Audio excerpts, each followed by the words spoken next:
go! Teen Titans, go! Oh no. Oh gosh. Please let me know as soon as the Substack chat hits.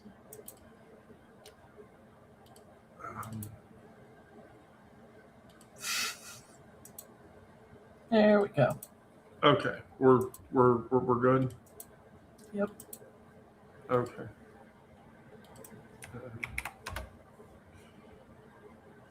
Oh, and we have people too. Cool. Cool. We have people. Hi, Lily. Welcome to today's edition of the Deep Exhale with myself, Wendy the Druid, Sarah the Stoic, and Brandon the Super Gay.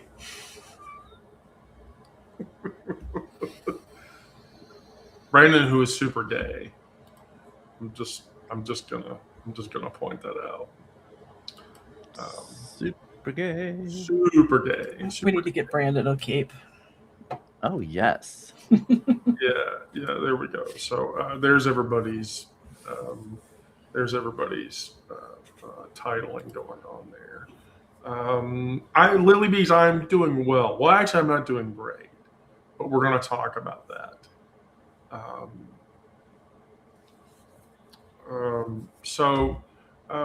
This morning I woke up and I started, sort of compiling the Daily Digest. Sarah, can you link the Daily Digest in the chat, please?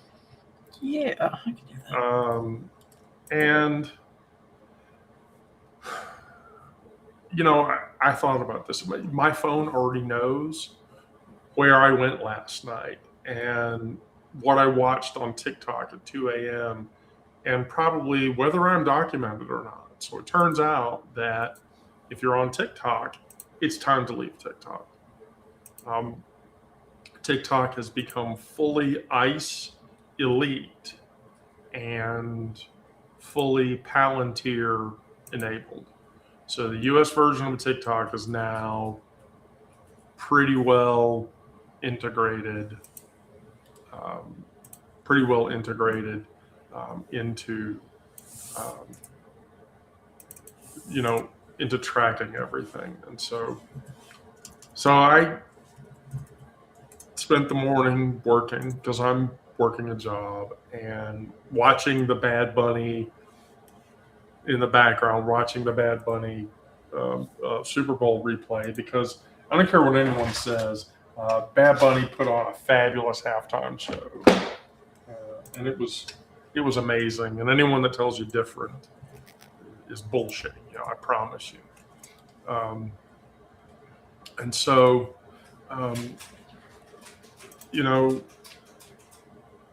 fuck Donald Trump. Fuck the Turning Point USA halftime show with Kid Rock. By the way, Kid Rock, who is a dick-sniffing butt trumpet, he needs to hang it up. He's getting up there like AC/DC and Maiden and all those cool bands or whatever. They're getting old. And so, Kid Rock is getting to where Vince Neil is right now, which Vince Neil pretty much goes on stage and lip syncs everything because he doesn't have the range and he doesn't have the vocality and he doesn't even know the songs anymore. So briefly during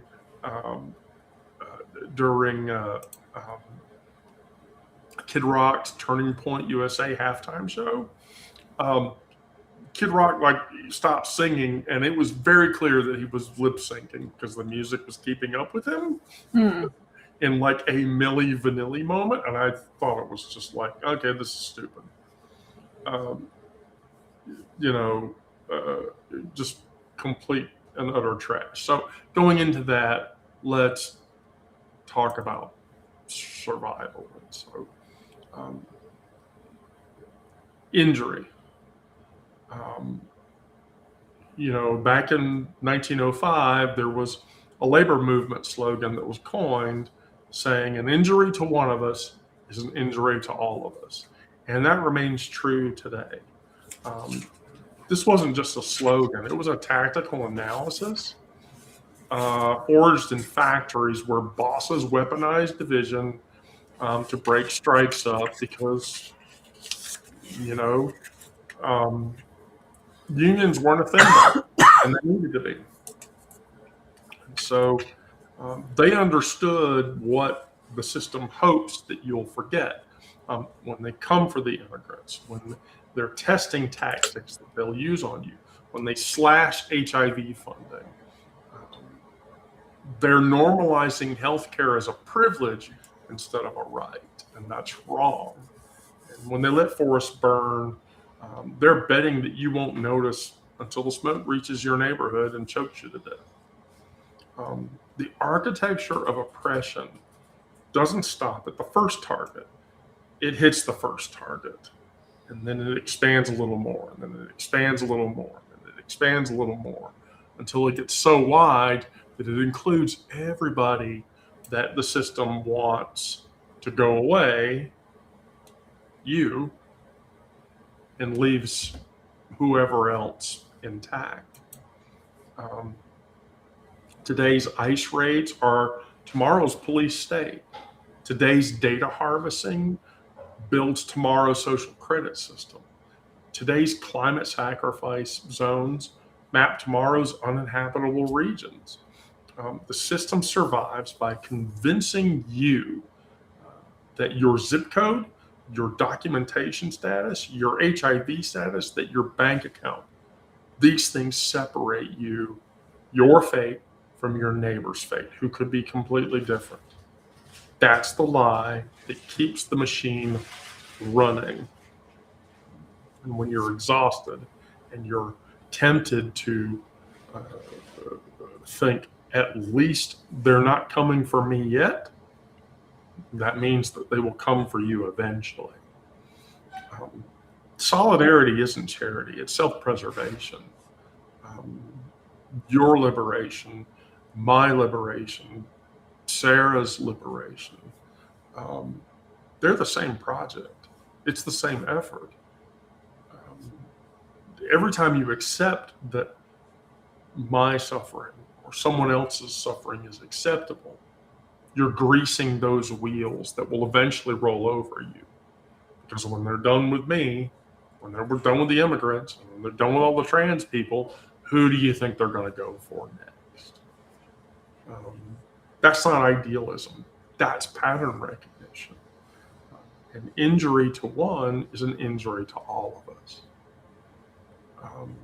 And the only response that's ever worked in collective defense, mutual protection, and the absolute refusal to let them pick us off one at a time is to say no.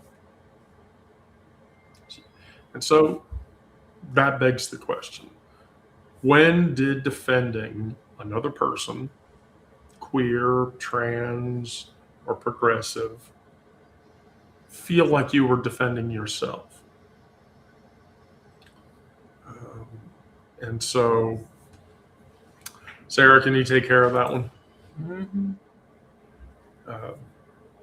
And Take care of it through Restream. Yeah. Okay. Cool.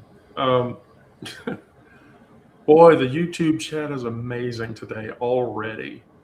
I feel like, if you're going to try that hard, you need to try harder. So when did defending another queer person or another gay person or another progressive person feel like defending myself? That's a very easy question to answer. There was John Johnson. Human survival is the subject. So, yeah, there was this was about 4 years ago.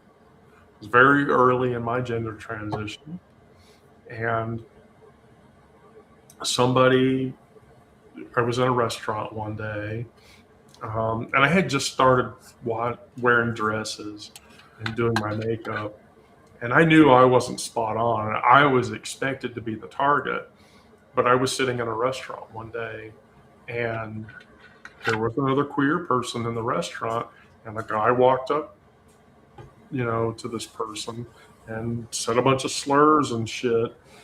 And I wasn't having it. So I got up and I walked over and I said, hey, you need to sit down. And you need to leave that person alone. Because they have a right to live just as much as you do. Of course, the guy turned around and called me a faggot and a cocksucker and any number of explicative number of, fucked up names, which, as a longtime queer person, that sort of went out the door. I mean, I didn't give a shit. If you were going to say shit like that to me, it needed to be much worse than that for you to have an effect on me, because I wasn't going to do it. And so, that to me felt like, I was at a time in which,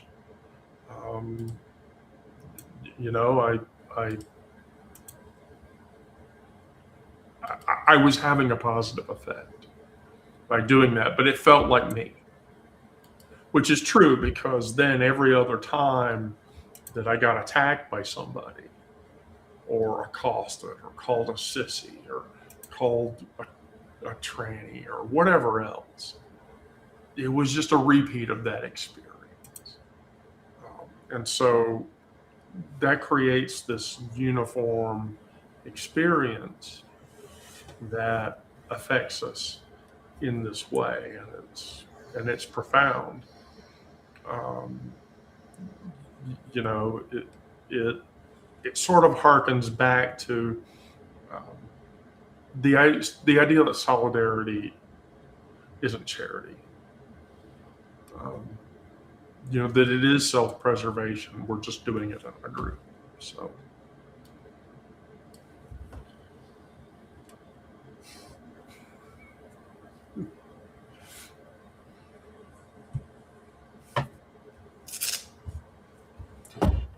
Gosh. Okay. Don't worry, Brandon. You get to go first on the next one. Great. John Johnson, I agree with you. Most tribes are at this point by now. Thank you for your positive commentary, by the way, John Johnson. I don't know that I've firsthand experienced the situation like you're asking about. You've never defended somebody in public? I've not had to be in a position where I even your own needed to. child? No, amazingly, my child has not needed public defense.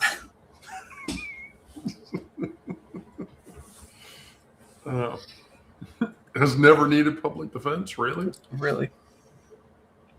I mean, if my child can verbally defend themselves to my father, I think they've got it handled.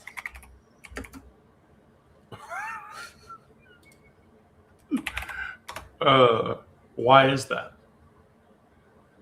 Why do I think they have it handled, or are you asking about the specific situation? No, I'm asking why you think they have it handled. My child thinks quicker on their feet than I do. Has more of the snappy comebacks, and yeah.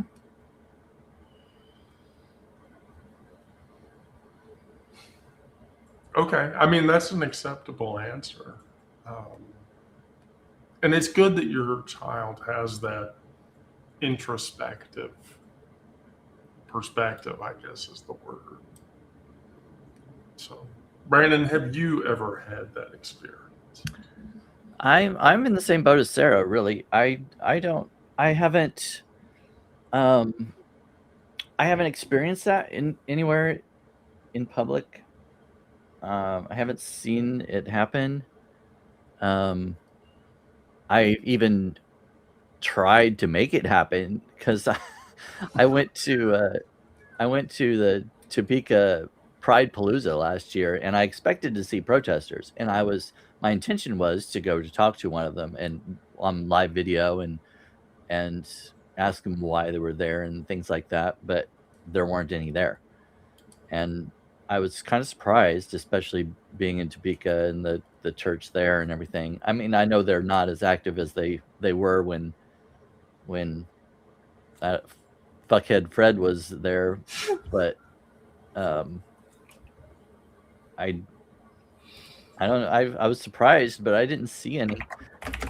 And that was my experience at Kansas City and Nebraska, Omaha, Ozarks. I never encountered any protesters. Hi, Marnie. Didn't encounter any protesters, but you wanted to. What would have happened if you had? Well, like I said, that's what my plan was to go, because I went live on every time I went to these different Pride Fests, and my plan was to go up and see if one was willing to talk to me on live video and just answer a few simple questions, and my intention was to show people what we have to deal with as a community. And I just, it didn't happen. But I'm also kind of like Sarah, I'm not quick on my feet as far as if I were to encounter someone, a situation, I'm very much a what I should have said kind of person. Later, I'll think about things and think, oh, I should have said this, or I wish I would have done this or said this. Gosh, I missed this opportunity. Yeah, my brain does not work very quickly. Hindsight is always 20/20. Hindsight, yes. I guess that's why I'm more of a writer, because I can think about things and write them out and edit them exactly the way I want it to be said, use the right words and that kind of thing. And when it's in the moment, kind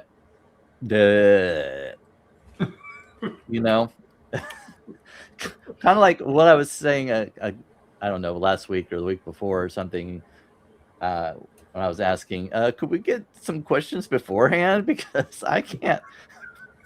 When you just pop a question, I'm like, I haven't thought about this. I don't know. Well, that's why I let you go last. But also, too, the last two questions for today's topic are a little. I tried to go very introspective, but at the same time, emotionally attaching. So my next two sectional questions are interesting, a little more interesting, and certainly there will be input to provide there. I promise you at least one of these questions is going to be fun for you, Brandon. Oh dear.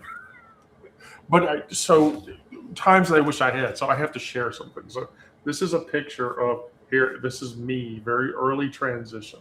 So just sort of ignore that fact. But this person and this person, the person over here is my friend Shay, and the person over here is my friend Cammy.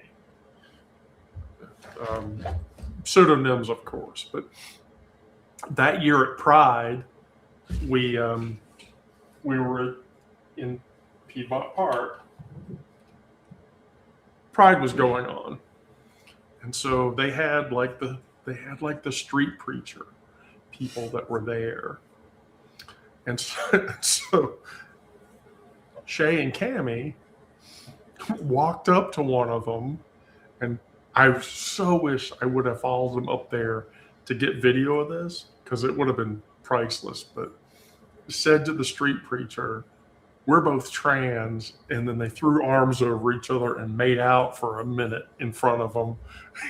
And the preacher grabbed his Bible and started shaking and screaming and hollering. There were all these, bad words, and everybody else at Pride, because virtually everybody in Piedmont Park, with the exception of the like 0.01% of the Christian people that were there, were all queer as fuck and happy and shit. It was a good time.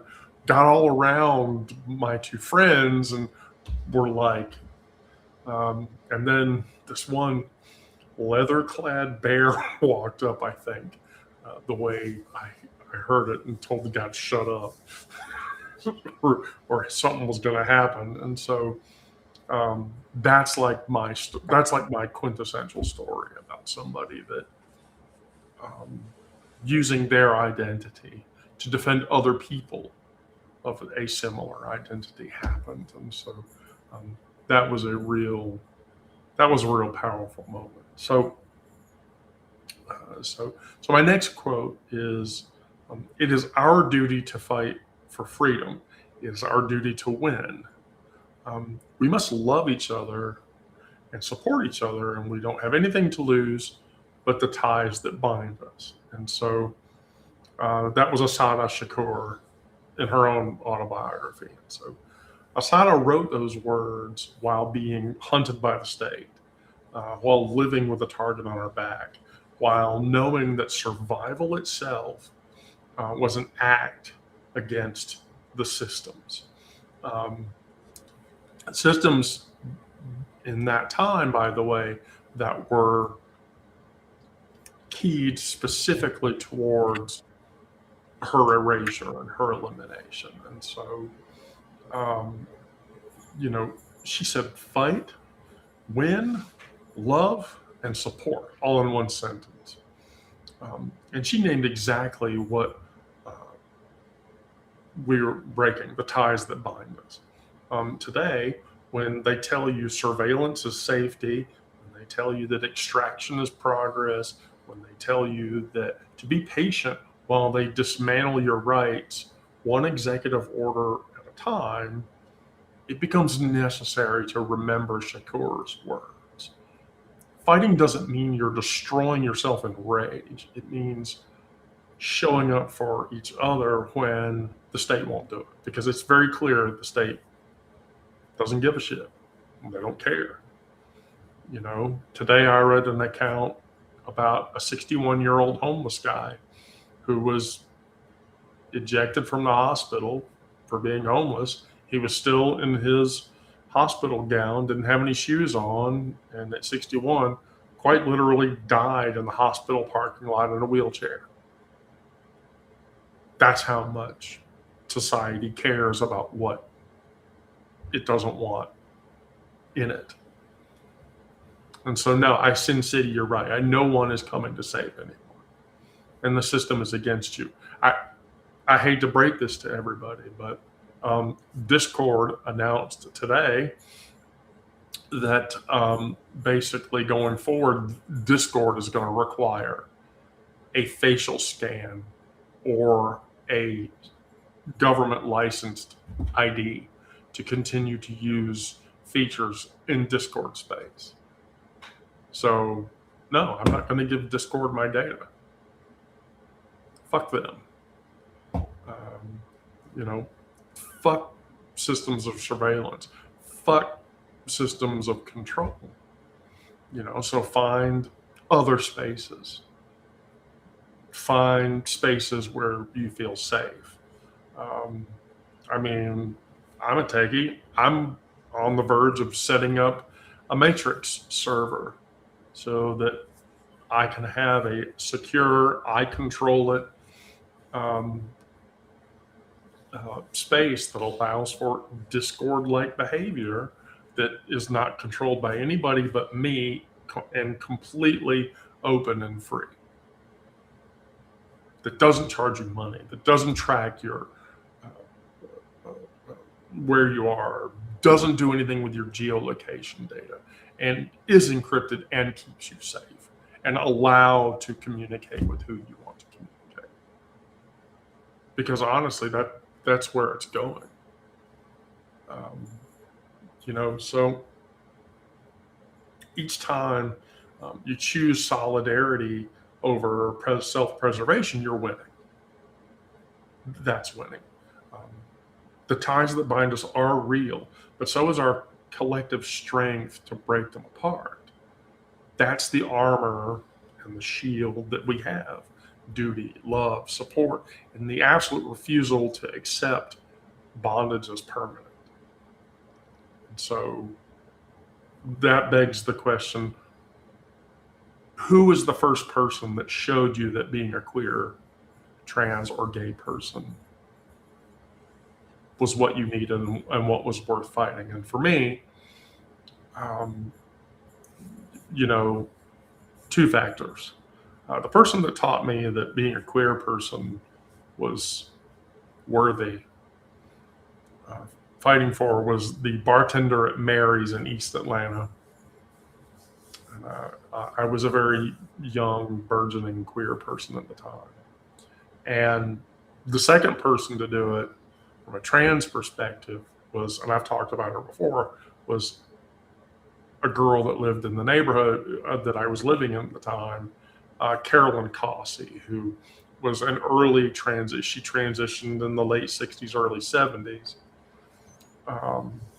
And Cossey taught me about the visceral experience that is a trans person, trans people went through in that time. And it was draconianly horrible. I mean, it was nightmarishly difficult. The person that I am now, the person that you see in this live stream, that person would not have been able to transition back in the 60s and 70s. Wouldn't have been allowed to. Wouldn't have been given HRT. Wouldn't have been allowed to seek gender-affirming surgeries. None of those things would have been possible for me as a person 40 years ago, that now are available. While they're as available as the Trump administration allows them to be available, until the Trump administration tries to shut that down. But when that happens, fine. I'm just going to order my drugs from an international pharmacy. And then if I have to go out of the country to get my surgeries done, that's what I'm going to do. Because that's what I need to do for myself. That's what people did 40 years ago. If we have to go back to that, then that's what I'm going to do. Because that's the thing that taught me that being queer and fighting for myself as a queer person became a reality to me. So, eeny, meeny, miny, mo, eeny, meeny, miny, mo, eeny, meeny.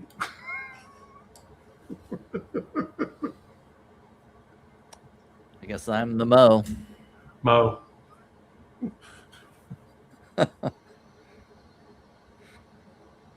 Isn't that what wasn't it Will and Grace that Mo was like a nickname for a gay guy? Oh, maybe. I have to tell you, Brandon, I recently saw a movie with Sean Patrick Harris, I guess, the guy that played the super gay guy on that show. That's no, what's his name? Sean Hayes. Yes, Sean Hayes. He's in the Running Man remake. Oh, As of all things, a game show host, and it looks hysterical. of all things. So, when did you realize? Who was it? Ooh. Yes, who was it that made you realize that you were queer, and or being queer was worthy of fighting for? I told you it was an easier question. Who? It was. I guess it was. I saw a therapist for a while, and I guess it would have been her. Okay. At around the same time, I was friends with an older gay guy, and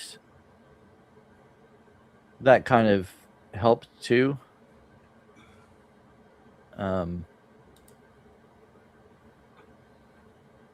Yeah.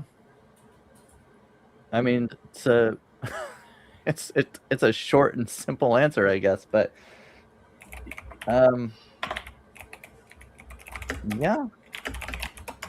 That's when I kind of around the time that I kind of finally accepted and I was okay with being gay. Right.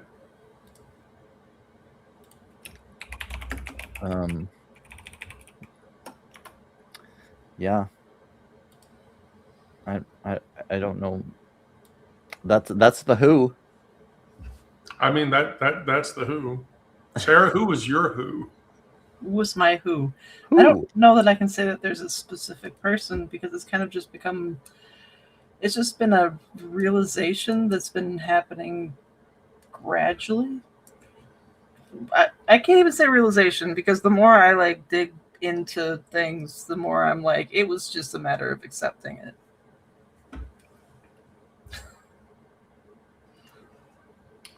Oh, okay. That person's very hurt right now, by the way. I reached out to you because I needed somebody to express that to that could guide me, I guess. And don't get me wrong, that helped. It really did. Really, and how did I guide you? Making me realize that I wasn't crazy for questioning myself. Why would you be crazy for questioning yourself? I don't know. You thought you were? I don't know what I thought. But I was questioning myself and I needed to. I don't know. We all need validators one way or another. Some validators are harder than others to accomplish. So that doesn't make it doesn't make it easy. You know, it doesn't it doesn't uncomplicate things. It really doesn't. It really doesn't. So that leads into the Lord quote about survival, which Audre Lorde said, "We were never meant to survive." And she wrote this in 78, knowing that the world was designed to try to erase her. She was a person of color, and she was a lesbian, and she was a progressive person for her time. But she wrote it anyway, and she survived anyway. She built coalitions, and when systems deny your existence, your breath becomes active rebellion. Your medication adherence becomes resistance. Your refusal to disappear becomes the foundation for someone else's survival, because they're counting on your silence. Your exhaustion and your belief that fighting is futile.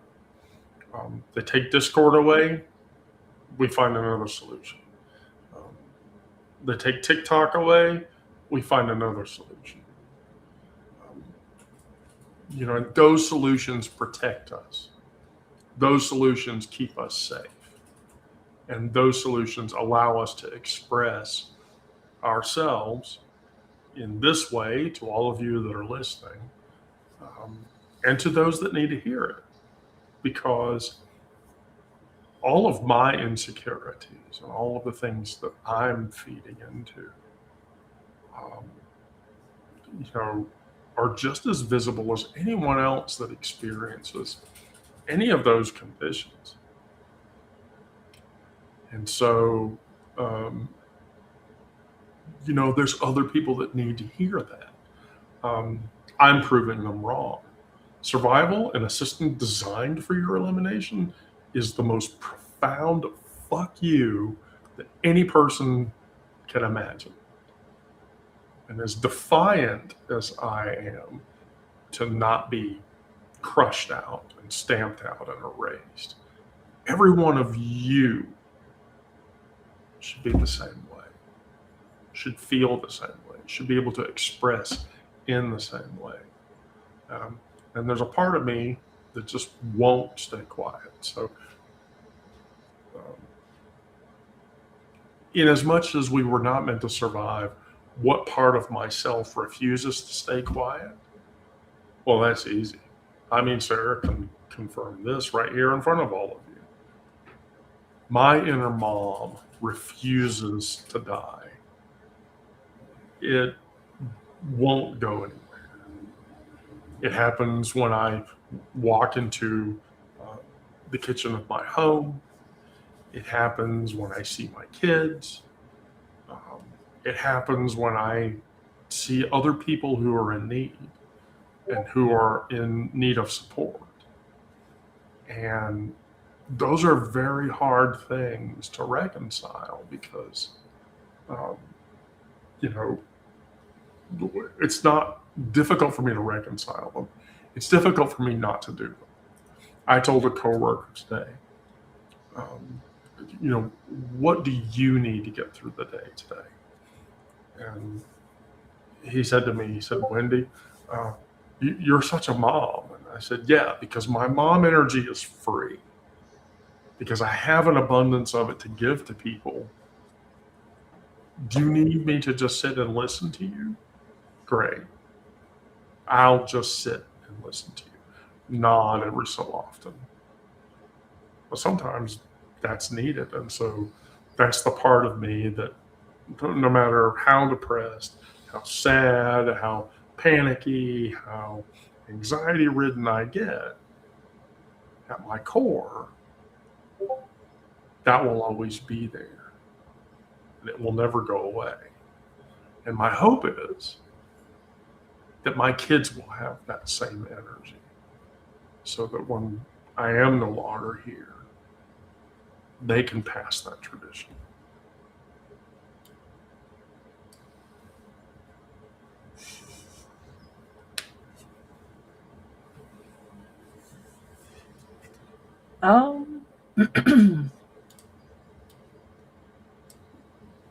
I think the thing that is most recurring for me is just the fact that without realizing I'm doing it, I end up showing up for people when they need it.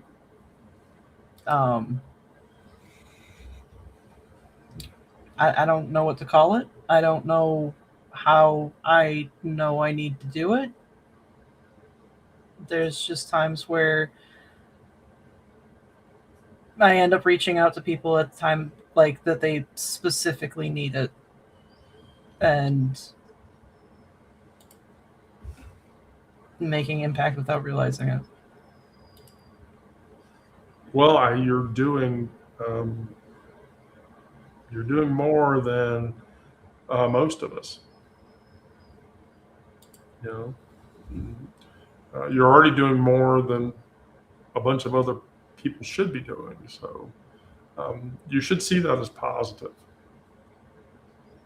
I mean, I don't see it as negative.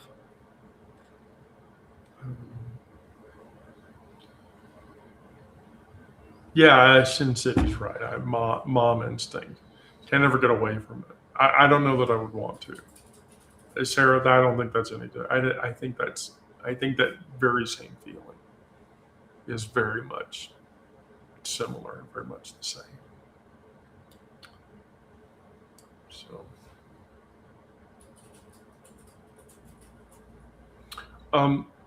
John T. Johnson. So could it be due to estrogen levels and hormones? It's possible. I mean, I put enough estrogen in my body every day to foster. Who knows? I would say this, John Johnson, is that even pre-transition, I was very maternal with my child and my children. So I had that mentality there, Will I say it got worse when I started my transition? Yes, it did.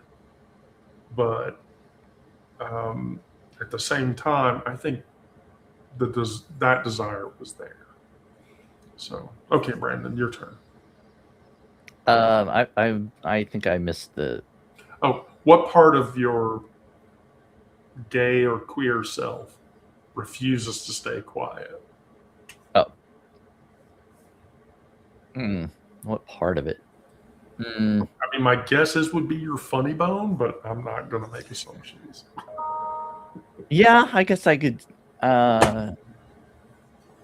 My sarcasm, humor. I mean, it's sometimes a defense mechanism, but sometimes it's just to bring, what is it called, levity to the situation. Your levity to the situation is always appreciated, I think, from my perspective. I read your work because there is a lightness to it that, for whatever reason, I can't replicate, and I've tried. I try to relate to people on an emotional level, and I like being able to evoke emotion from people, whether it's grief, sadness, or humor, sometimes in the same article. And if people feel that, I think it's relatable. It's, we all humans have emotions. Some want to suppress them more than others, but if you allow yourself to feel them, you can relate to each other. Well, that would be my question. Like, from that perspective, when did you decide to start writing humorously? Because I don't know if you were always that way to begin with. No. When I was writing on WordPress and mainly doing like fiction and poetry, and then I started writing on Medium and tried to do the same thing, but Medium really didn't seem to like that content. They didn't promote it very well. Right. And then I started doing, I got involved in a community of writers that did writing prompts, and they would read each other's work and comment on them and stuff. And so I started doing that, and people started telling me, because I took, anytime I would take a writing prompt, I would twist it and make it humorous, or even if it was a serious one, I would flip it around and make it a funny one instead. And Right. a lot of people were commenting on how funny my writing was, and I was like, really?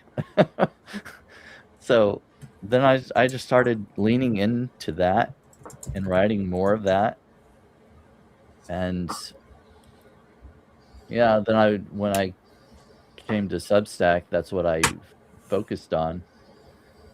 Right. Well, But yeah. I'm going to leave you up there because now we're going to talk about my recipe, my 7-ingredient feed 4 people recipe. Super. 7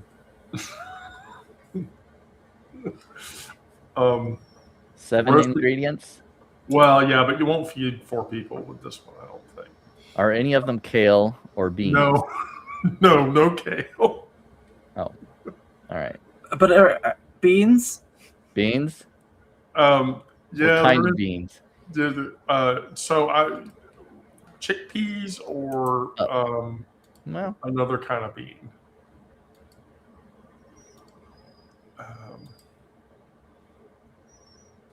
I didn't used to like hummus. I tried. I must have been like just a plain kind, and I tried it, and it was just, I mean, just so boring and blah. You need to try baba ganoush. But then, well, later I was, so I didn't eat any more hummus for a long time, and then I don't know where I tried it or whatever, but it was a different flavor, like a, what's that called? Roasted red pepper. Sometimes they have that one, or garlic. I don't know, roasted garlic or something like that. And then I actually kind of like those kinds of flavors. But so chickpeas, yeah, I'm okay with chickpeas. Anyway, go ahead. Sorry. Because you're okay with chickpeas. So roasted chickpeas is the transformative. So less than 7 ingredients. So you soak them overnight, which you don't necessarily have to do that. If you don't soak them over, if you don't soak them overnight, really just add 15 minutes of cook time to them. But you soak them and then you boil them until they're tender, drain, and then you toss them with olive oil, salt, and I usually use cumin, paprika, with a hint of garlic powder. And I know this sounds weird, nutritional yeast, or maybe curry powder, it just depends. But then you roast that at 400 for 30 minutes, shake the pan halfway, and what you get is a crunchy, protein-rich, very transportable snack for under $1 per small portion that you would give to somebody. Interesting. And the moral to this story is you don't need credentials or wealth to feed yourself well. You really don't. You just need dried beans, water, heat, and the knowledge that simple food prepared with intention beats expensive processed shit any day, any fucking day of the week. Yeah, that actually, I think I would do that. That doesn't sound too bad. Although in this house, it doesn't happen very often because that one over there is partial to asparagus and Brussels sprouts, both of which I do almost exactly the same way with a spice variation. I tend to use rosemary when I roast fresh Brussels sprouts, and I use garlic when I roast asparagus and a real heavy butter sauce over. Basically, I olive oil spread them, and then I brush on butter over the top of them after they've been roasted to give them. I don't think I've ever gotten chickpeas myself, but yeah, I often use garlic, paprika, and cumin. I love cumin.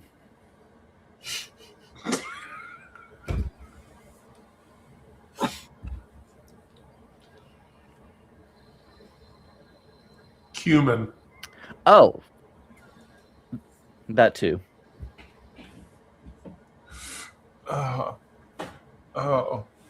Cumin, right. Cumin. Yeah. Not come in.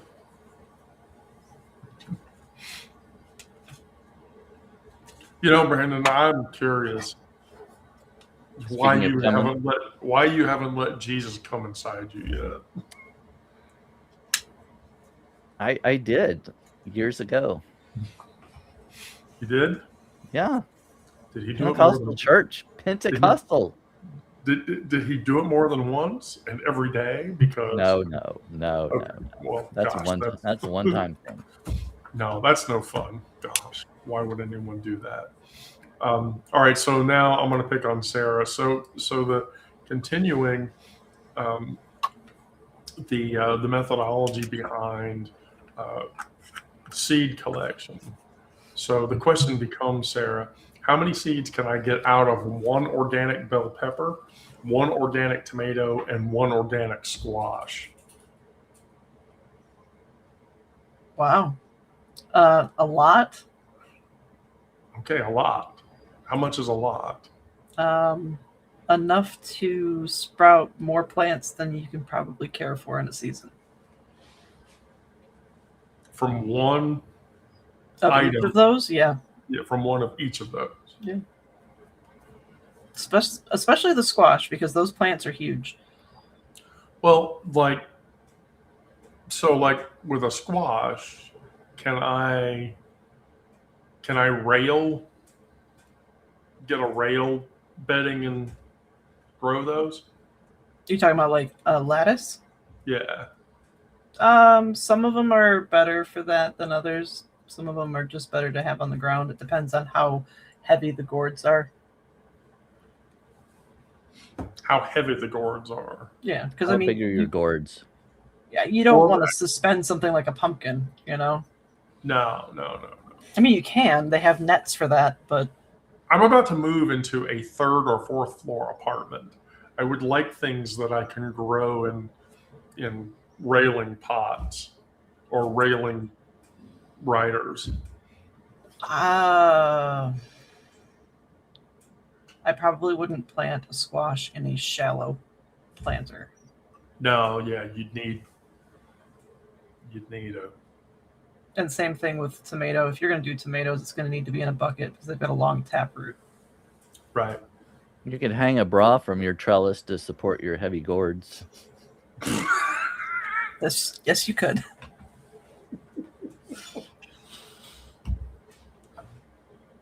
Well, can you explain the seed dichotomy for a few minutes? Because I have to get up and step away. Okay. That means you get to talk about, like, why and what do you grow in your garden? Okay. So Tomatoes are all you. big one for us because I make a lot of salsa, and homegrown tomatoes are 100 times more delicious than store-bought, hands down. I will fight anybody who says otherwise. No, it's definitely true. I don't have a lot of luck growing like the bell peppers just because the squirrels and whatnot, they get to them. The squirrels do? Yeah, the squirrels will literally get into anything in my garden. Huh. They're not picky. They just eat everything. That's kind of interesting because there's like this flaming squirrel sauce that you can like pour in your birdseed feeder to keep the squirrels away because it's like really spicy. Birds can't detect it, but squirrels can, and they try it and they're like, no thanks. I don't think that would phase the squirrels here because they will eat my hot peppers. That's interesting. Like I grow jalapenos and I've grown some Carolina Reapers and some ghost peppers and scorpions, and the squirrels go after everything. Wow. So yeah, tomatoes, hot peppers. I have a strawberry patch. I have an asparagus patch. I always grow cucumbers because I have to pickle things. And then herbs, and you have to have flowers because otherwise your plants aren't going to get pollinated. You're not going to have any kind of produce. So one of the herbs that I like to cook with is sage. So I always have a sage plant growing. But I've also got like rosemary and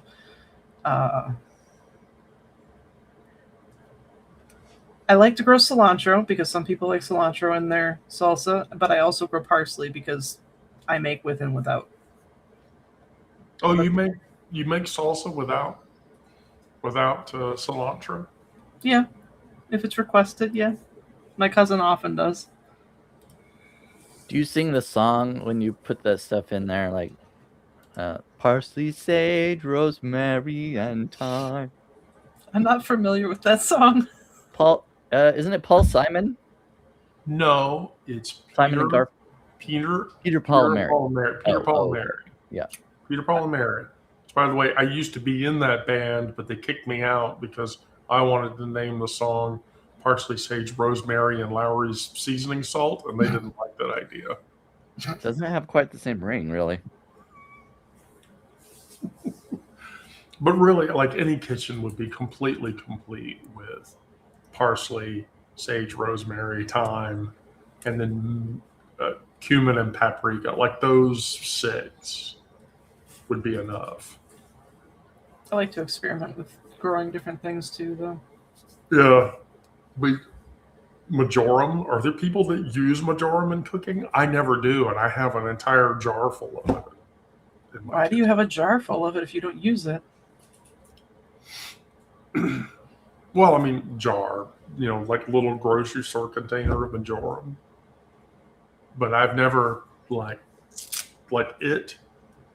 tarragon, and there's one other one that I've never used.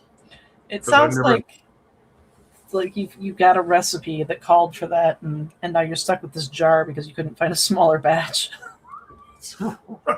Yeah. Well, recipe. They sell the little short ones or whatever, but it's like, is it worth the $2 if I'm only going to use it one time? Oh, Probably. yes. Sin City says Scarborough Fair. Yeah. She also said marigolds are great for that. Is that keeping away the squirrels? I've heard you plant marigolds around your tomatoes to keep away like certain pests like bugs, but marigolds and nasturtiums are good for the bugs. But it's also marigolds. Are they a natural detractant for something? I don't remember which one repels and then the other one attracts. But it's for aphids and other things that go specifically after the tomatoes. But something else you have to worry about with tomatoes is the tomato hornworm, and that you can basically just pick off and put on any other nightshade plant. So any other nightshade plant will do it. Mm-hmm. If you don't want to get rid of it, but if it has these things on it that look like grains of rice, you want to leave it because those are the offspring of a parasitic wasp. Really? Mm-hmm. I did not realize that, actually. You literally just tapped into like the vein of useless garden and insect information.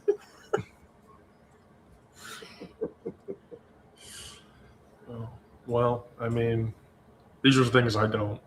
I am herbally inclined. I am not necessarily kitchen herbally inclined. I think a third of my garden is herbs, medicinal and kitchen. Herbs.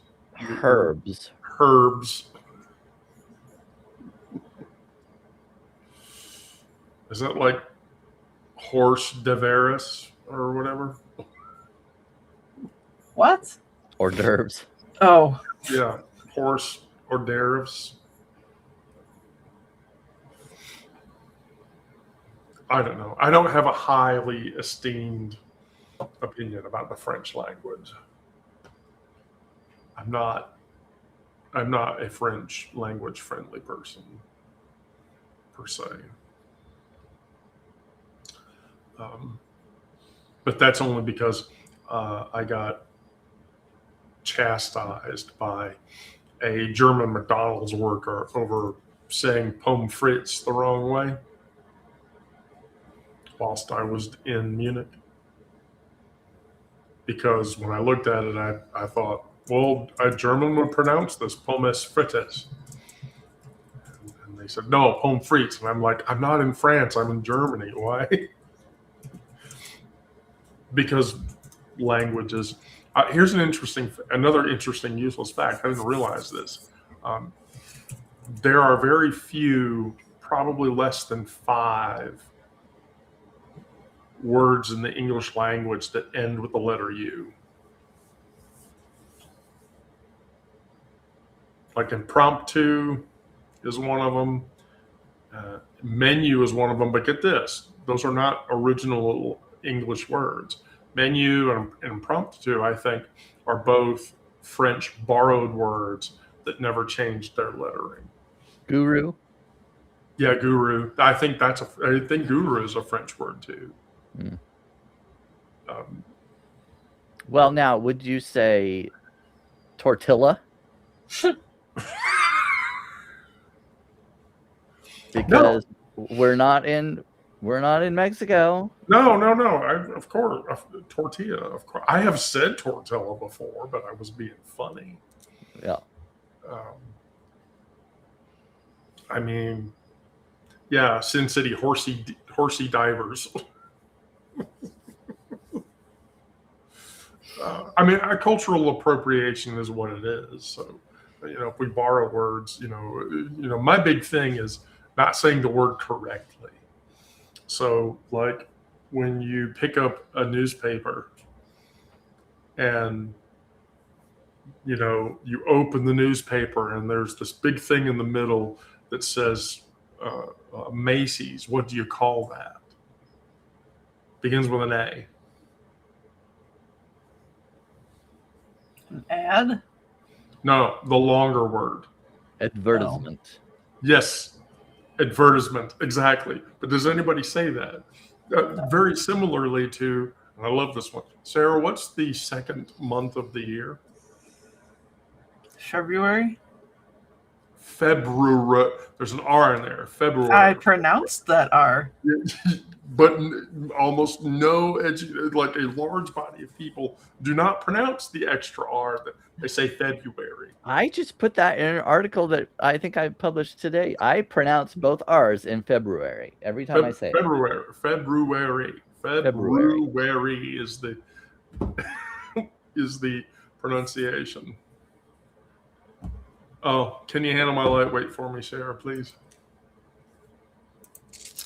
Yeah, February. And then also too, what's the pill you take in the morning that has multiple stuff in it that's good for you? I know. It's a vitamin, not a vitamin, because there's no E after the T. Take your vitamins. Take your vitamins. The thing that you drive the car into when it's the end of the day. The garage. The garage. The garage. Garage. Yes, garage. Sarah, mind blown. Is that what you're telling me? No, I've heard all these before. The bad one is, though, like you get all past that with the Queen's English, realizing that if you learn the Queen's English, you say aluminium. Oh, yes. I mean, that's how I remember how to spell the word, but... No. It's not to be, like, over-dictative about pronunciation and shit, because I'm not going to do that, but... So you did put something in the article today about February? That's crazy, Brandon. Yeah, it was the 13 things that make me weirder than you. But I do it too, so it doesn't make me weirder than you. Well, I mean, I'm sure some people relate to them. Wendy Parker said that she relates to them, so she's a weirdo. Well, okay. Well, I mean, that's completely okay, though. That's completely okay. So, in closing, because I actually do have a closing, and we're right over an hour. I woke up. I started my research at 6 a.m., 5 a.m., 4 a.m., whatever time of the fucking night it was. And, the thing that I took away from it, watching the halftime show yesterday, joy matters. And because, I felt like all the other shit that's going on outside of that has nothing to do with it. You read about this thing versus that thing. versus this thing and that thing. And what I realized was I was more angry than informed. And I was more energized than hopeless. And so when I sat down to write the daily, I decided to write that instead of doom scrolling. Not that I'm going to continue to use TikTok, because I'm deleting TikTok from my phone because I do not want them to track me.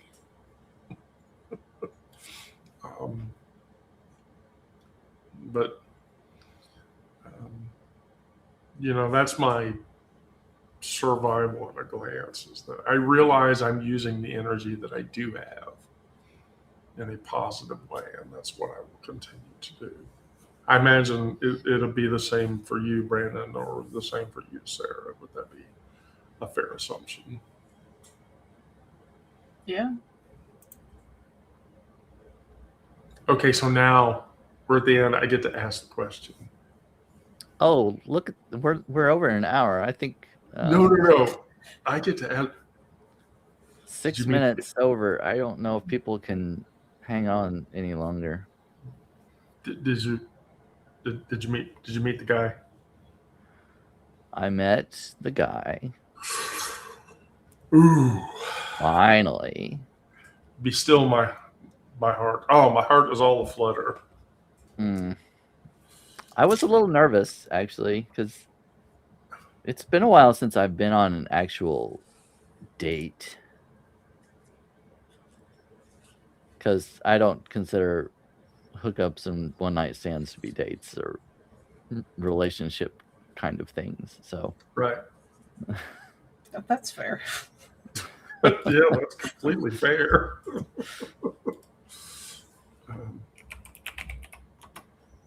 Yeah, that's completely. So, yeah. It was good. We talked for a long time. Okay. And we're planning on another meeting, another outing. I don't know what you want to call it. Another date, maybe. I guess I could say, huh? Meeting seems, if you're not wanting to call it a date. I know. Another encounter, date, I guess. I think it should be called a date, Brandon. I guess.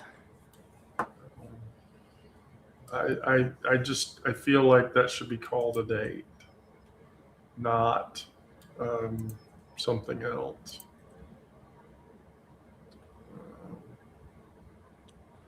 Not something else. So did you like this person? We had a good conversation. His personality is different than mine, which is not necessarily a bad thing, but I don't know. We'll see how it goes. Okay. Well, I'm very happy now. You've met him, and I'm happy. That makes me very. That makes me very excited for you personally. So. I mean, if nothing else, I think it's a good practice just to get out there and go on a date. I would readily agree with you. I would readily agree with you. You want to have those positive experiences. So, yes. Yes, I agree. Completely. Well, yay. So, now I want to hear about your second date. Oh, after it happens? Yes. Yeah, I want to hear about your second date. That's all I really had for today. So, Sarah, Brandon, do you have anything else that you want to? What writing adventures do you have coming up? Writing adventures. Well, yes. I've got stuff coming that's scheduled for this week. Okay. I've got I think a fiction piece, or maybe poetry. I don't know. Coming out something's coming out tomorrow Okay. on my Eldritch Unraveling publication, and Thursday. And then I've got another article on Wednesday in my main publication, and an audio podcast on Friday. My goodness, you're so busy.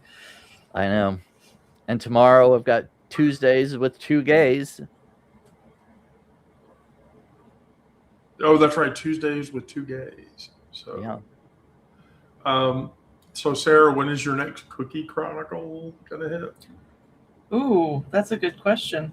So normally they land on Mondays, but I've had other things that have been being published. So the next one of those won't be until not this coming Monday, but the Monday after, so the 23rd. I feel bereft. You promise those every week. I mean, there's been other things that have taken precedence. Like this week, I published something that I've been sitting on for a few months. Yeah, I know. I read it. Were you the one that commented on it? I just saw an email. Yes, I commented on it. I commented on it.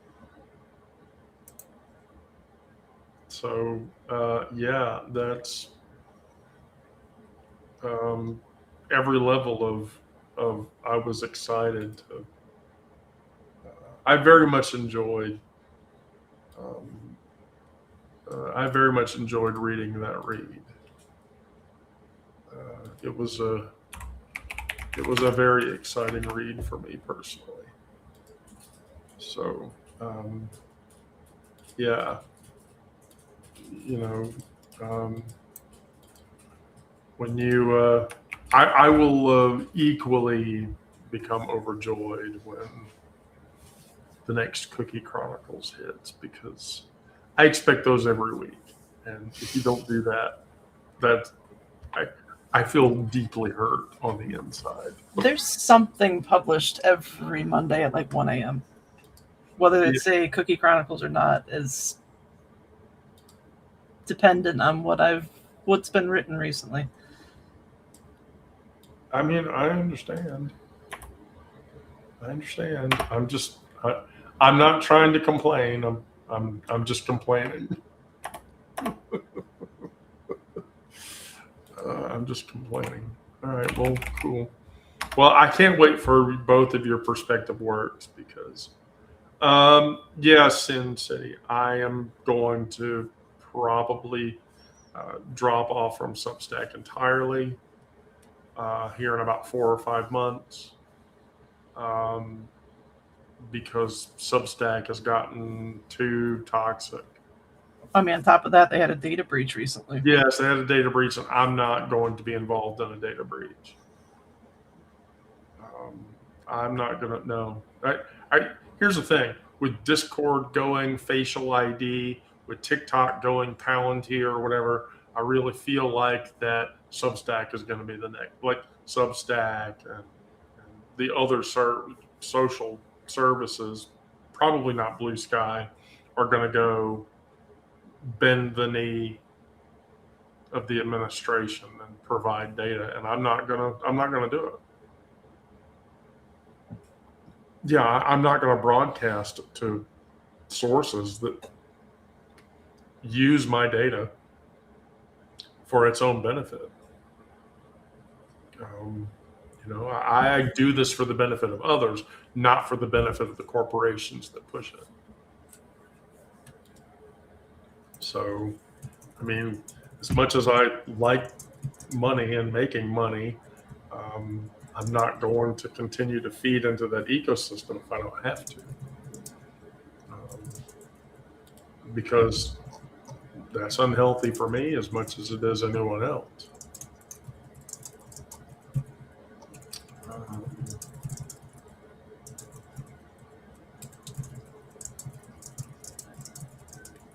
So anyway, all right. Well, Brandon, Sarah, thank you both.